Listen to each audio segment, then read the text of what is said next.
ஒரு வழியா மகாராஜாவாகணுங்கிற என்னோட கனவு உண்மையாக போகுது. இது எவ்வளவு சுகமான அனுபவமா இருக்க போகுது.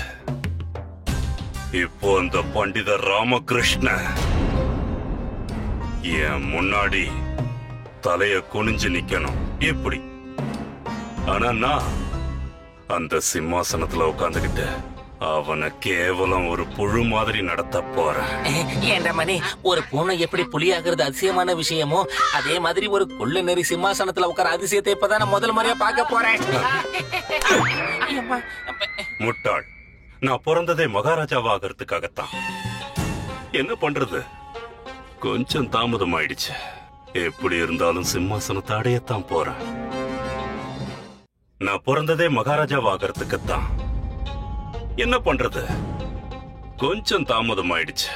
ஒரு வழியா ராஜ சிம்மாசனத்தை அடைஞ்சிட்டேன். ஆனா யாருமே கண்டுக்க மாட்டேங்கிறாங்களே. நீங்க இப்ப தற்காலிக ராஜாவாயிட்டீங்க, இருந்தாலும் உங்களை மதிக்க மாட்டேங்கிறாங்க, உங்களை பார்க்க கூட மாட்டேங்கிறாங்க. ஒரு பாராட்டு இல்ல, ஒரு ஆர்த்தி இல்ல, உங்களுக்கு மாலை மரியாதை எதுவுமே இல்ல, உங்களை வரவேற்கிறதுக்கு யாரும் இல்ல. எல்லாரும் அவங்க உங்க வேலையை பார்த்துக்கிட்டு இருக்காங்க. அப்படித்தான் தெரியுது. அப்படின்னா கத்துங்கடா. என்னன்னு கத்துறது குருஜி? நான் வந்துட்டேன்னு கத்தி சொல்லுங்க. இந்த இடமே அதிர்ந்து போகணும். எல்லாம் உங்க உத்தரவு குருஜி.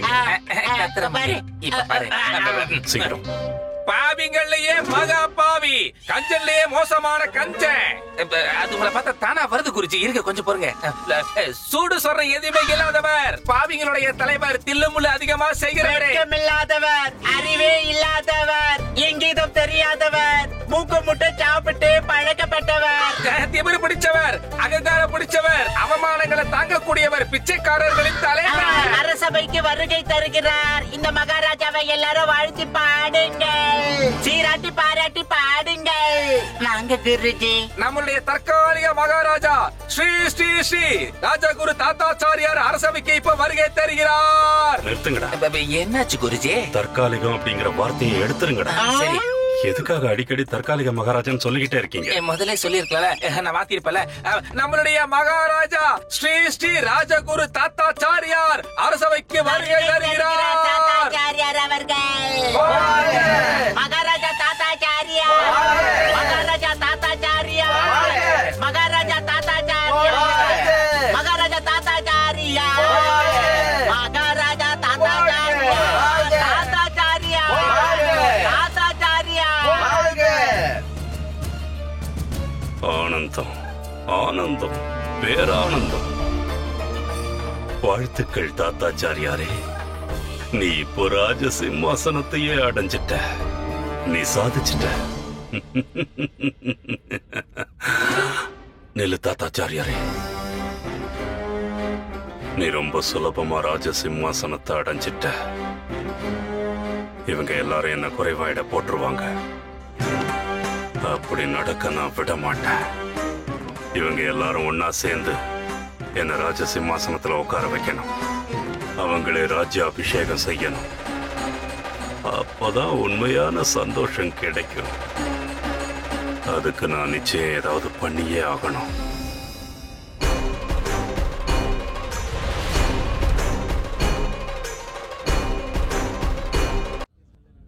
இல்ல இல்ல இல்ல இல்ல இல்ல, இது என்னால முடியாது.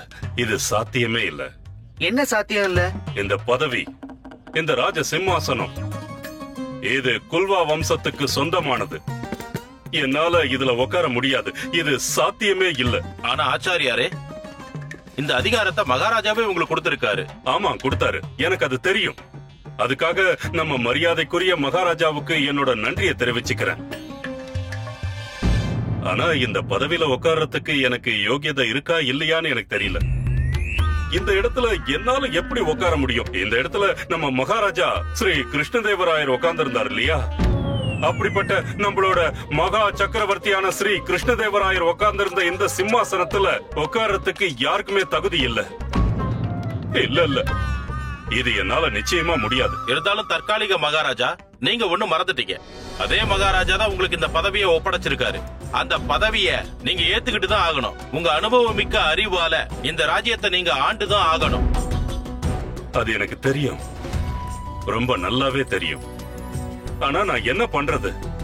என்னால முடியாதுன்னு சொன்னா நீங்க ஏன் புரிஞ்சுக்க மாட்டேங்கிறீங்க? ஆனா ஆச்சாரியாரே. இல்ல மந்திரியாரே, என்னால நிச்சயமா முடியாது. நீங்க என்ன தயவு செஞ்சு கட்டாயப்படுத்தாதீங்க. தயவு செஞ்சு என்ன வற்புறுத்தாதீங்க. இதுக்கு என் மனசாட்சி ஒத்துக்க மாட்டேங்குது. இங்க பாரு மணிக்கு, இந்த கிழவ தேவையில்லாம உளறிக்கிட்டு இருக்கா. இவனுக்கு பதவி பறி போக போகுது. போய் தொலைட்டோம், விடு விடு. சரி, நீங்களே சொல்லுங்க. நீங்க இப்போ என்னோட இடத்துல இருந்திருந்தா உங்களால இந்த ராஜ சிம்மாசனத்துல உட்கார முடியுமா என்ன? அது ஆச்சாரியாரே, நான் என்னன்னு சொல்றது? இப்போ நீங்களும் என்ன மாதிரியே தர்ம சங்கடத்துக்கு ஆளாயிட்டீங்க. இப்போ என்ன பண்றது ஆச்சாரியாரே? அதாவது தற்காலிக மகாராஜா, நாம இந்த பிரச்சனைக்கான தீர்வை கண்டுபிடிச்சுதான் ஆகணும் இல்லையா மகாராஜா? தீர்வை கண்டுபிடிங்க. தற்காலிக மகாராஜா, நம்மளோட இந்த மொத்த அரசவையிலேயே ஒருத்தரால மட்டும்தான் இதுக்கு தீர்வு காண முடியும். எனக்கு தெரியும். அது வேற யாரும் இல்ல, நம்ம அரசவையோட சிறப்பு ஆலோசகரான பண்டிதர் ராமகிருஷ்ணன் தான். இப்ப இவர்தான் இந்த பிரச்சனைக்கு ஒரு முடிவை சொல்லணும். எல்லாம் நாசமா போச்சு. இதுல ராமகிருஷ்ணனை இழுத்து விட்டுட்டானே.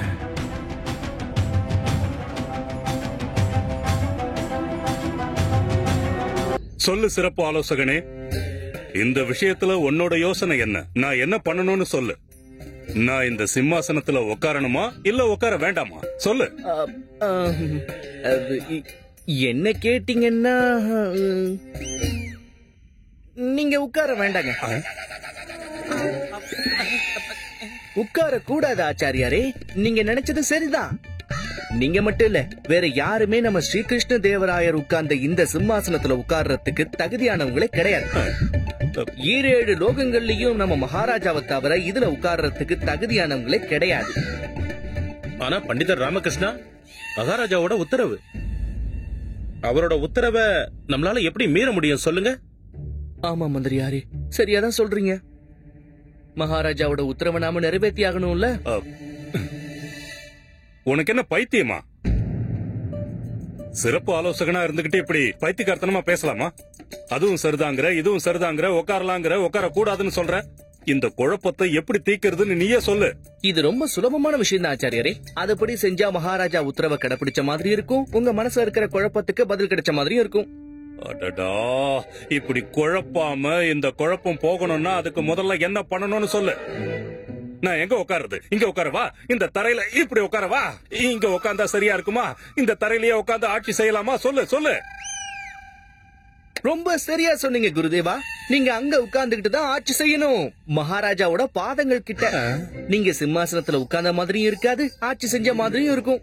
உங்க தகுதிக்கு இதை விட ஒரு சிறந்த இடம் கிடைக்காதுங்க. பிரச்சனை தீர்ந்து போச்சு தற்காலிக மகாராஜா அவர்களே. ரொம்ப பிரமாதம், ரொம்ப பிரமாதம் பண்டிதர் ராமகிருஷ்ணா, ரொம்ப பிரமாதம். தற்காலிக மகாராஜா, பண்டிதர் ராமகிருஷ்ண சொன்ன இந்த விஷயத்தை பத்தி உங்களோட கருத்து என்னன்னு சொல்றீங்களா? என்ன கருத்து? அதத்தான் நாங்களும் கேட்டுட்டு இருக்கோம் தற்காலிக மகாராஜா. உங்களுக்கு இந்த இடம் சம்மதம் தானே? இல்ல. ஏன்?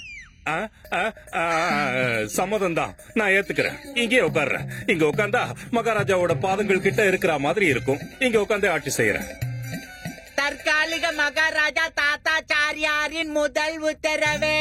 அவரு கீழே இந்த தரையில உக்காந்துகிட்டு இந்த அரசபைய சமாளிப்பாரு. தற்காலிக மகாராஜா அவர்களுக்காக இருக்கைய கொண்டு வாருங்கள். கண்டிப்பா.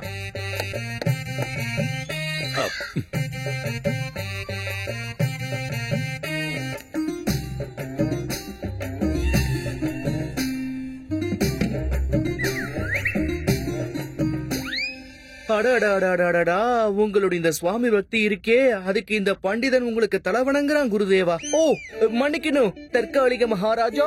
எல்லாரும் சொல்லுங்க, தற்காலிக மகாராஜா தாத்தாச்சாரியார் சொல்லுங்க. தற்காலிக மகாராஜா ஸ்ரீ தாத்தாச்சாரியார் அவர்கள் வாழ்க.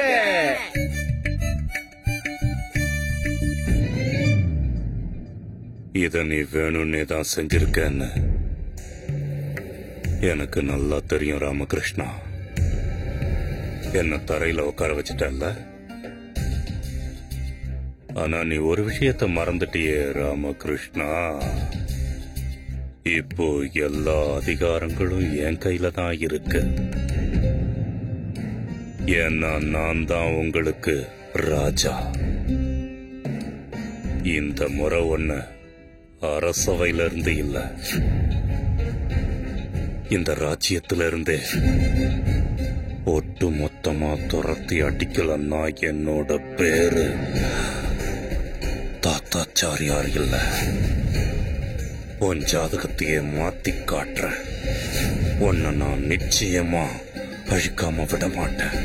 பண்டித ராமகிருஷ்ணா.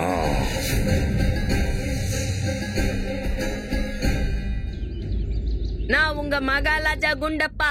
இந்த லாஜியத்தை புதுசா ஆள போல. என்னோட உறுதிமொழி என்னன்னா, மகாராஜா ஸ்ரீ கிருஷ்ண தேவரா இங்க இல்லாம போனாலும் அவரோட இந்த லாஜியத்துக்கு எந்த ஆபத்தும் நான் வரவே விட மாட்டேன். இந்த லட்சுமி அம்மா தேவியால இந்த லாஜியத்துக்கு குரு மாதாவாகவும் அப்புறம் சாரதா தேவியையும் இந்த லாஜியத்தின் மகாராணியாக அறிவிக்கிறேன். மகாராஜா குண்டப்பா வாழ்க! மகாராஜா குண்டப்பா வாழ்க! என்ன மகாமந்திரி, உத்தரவு மகாராஜா. தளபதி, இவனை உடனே செலப்பிடிங்க. இந்த குற்றவாளி உடனே தண்டிக்கலாம். இவன் தலையில இவனே மண்ணள்ளி போட்டுக்கிட்டா இதான் காரணம். இவனை ஒரு அலையில போட்டி ஒரு வாரத்துக்கு சாப்பிட எதுவும் குளுக்காதீங்க. உத்தரவு மகாராஜா. என்ன இதெல்லாம் என்ன நினைச்சுக்கிட்டு இருக்கீங்க? வாய மூட குற்றவாளியே. மகாராஜா குண்டப்பா முன்னாலேயே எதிர்த்து பேசலையா? என்னது மலாலாஜாவா? சி, யாருங்க மகாராஜா? இவருதான் மகாராஜா, யுவராஜ குண்டப்பா. நம்ம ராஜ்யத்தோட உண்மையான மகாராஜா வர வரைக்கும் இவருதான் மகாராஜாவா இருக்க போறாரு. ராஜ்யத்துக்கும் நம்ம வீட்டுக்கும் கூட. என்ன அதிசயம்! 2 அடியில ஒரு மகாராஜாவா? இவன் கீழே நின்னானா இவன் உருவமே தெரியாது. முளைச்சு இன்னும் 3 இலை விடல, நீ மகாராஜாவாச்சி. மகாராஜாக்கு அவமானம். ஐயோ, கோவப்படாதீங்க குண்டப்பா. அப்புறம் பதிலுக்கு நான் கோவப்பட்டு உன் கையில இருக்கிறத பிடிங்கி உன் மண்டைய உடைச்சிருவேன். அம்மா, எதுக்குமா என்ன பிடிக்கிற? உங்களுக்கு விளையாட்டா போச்சா? விடுங்க. விளையாட்டா போச்சா? எனக்கா? உனக்கு அறிவு இருந்திருந்தா எரும மாட்டு மேல மழை பெஞ்ச மாதிரி நீ உதறி தள்ளிட்டு வந்திருப்ப. மகாராஜா உன்ன மகாராஜாவா இருக்க சொன்னார்ல, நீ பாட்டுக்கு அதை உதறி தள்ளிட்டு அந்த தாத்தாச்சாரியார ஒரு தற்காலிக மகாராஜாவா எதுக்கு ஆகல? நீயும் மகாராஜாவா ஏன் ஆகல? ஏன் மகாராஜா ஆகல?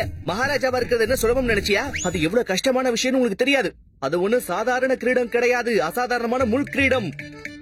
என் மண்டையில வேற முடி இல்லங்கிறதால அதை போட்டுக்கிட்டா குத்தும். மகாராஜாவா இருந்தா எத்தனை லாபம் வந்திருக்கும்னு யோசிச்சீங்களா? எனக்கா? எங்களுக்கு தங்கத்தால செஞ்ச பட்டு புடவைங்க, தங்கத்தால செஞ்ச வீட்டு பொருட்கள், தங்கத்தால செஞ்ச ஆபரணங்கள்.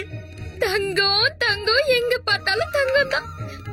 ஆமாமா, தங்கத்தால செஞ்ச தூண்கள், தங்க நிறத்துல இருக்கிற லட்டுக்கள், இதெல்லாம் கடுமையா தவம் பண்ணாலும் யாருக்கும் கிடைக்கவே கிடைக்காது. கொத்தமல்லி, தங்கத்தால செஞ்ச கொத்துமணி. அம்மா, நம்ம கிட்ட இருந்து யாரும் வரி கேட்கவே மாட்டாங்க. பின்ன அரசு குடும்பத்துல இருந்து யாராவது வரி கேட்பாங்களா என்ன? அப்பா ஈஸ்வரனே, எனக்கு ஏன் இந்த அறிவே இல்லாத குடும்பத்தை கொடுத்திருக்க? ஒருவேளை இவங்க அரச குடும்பமா மாறினாலும் இவங்க எண்ணமெல்லாம் இப்படி அல்பத்தனமா தான் இருக்கும். காய்கறிகள், வீட்டு பொருட்கள், துணிமணி, கொத்துமணி. அட அல்பங்களே, ஆசைப்படுறதையாவது சரியா படலாம்ல. என்னது நாங்க அல்பங்களா? அப்ப அந்த தாத்தா தாலியால் அவரு அல்பம் இல்லையா? அவரை போய் மகாராஜாவா ஆக்கிட்ட. ஆமாண்டா, ஆனா கண்காணிக்க நானும் மந்திரியாரும் இருக்கோமே. நாங்க இருக்கிற வரைக்கும் அந்த ஆச்சாரியாரால தில்லு முள்ளு பண்ண முடியாது.